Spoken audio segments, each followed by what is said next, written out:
New York, the Zamboni capital of the world. Some of the great Zamboni masters of our time have come through this very rink right here. And, I'm not arrogant enough to count myself in that group, but I like to think that I left a little something on the ice. Other than that, of course, that child's blood. There's not a day goes by that I don't think about Charlie.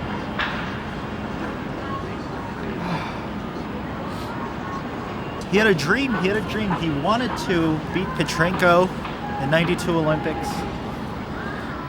He was coming close. He had the Olympic trials coming up to sniff the marker that day.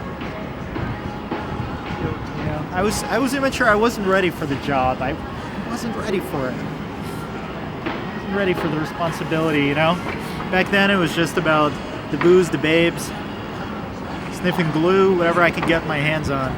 Look, I said I wouldn't talk. I'm such a fucking motorbike. I said I wouldn't talk.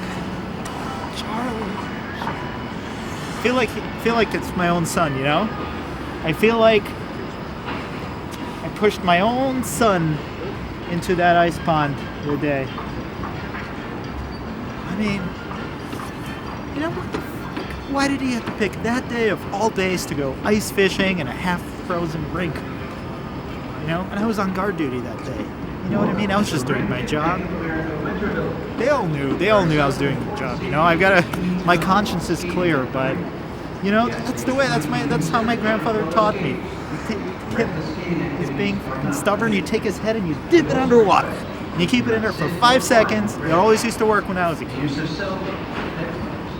Who knew that Charlie was more susceptible to hypothermia than the average child?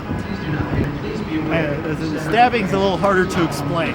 I was a stupid kid. I didn't know how to revive him, so I took a knife and I thought I would warm his blood up if I, punctured him a couple of times. It's kind of like letting the air out of a balloon or something, oh.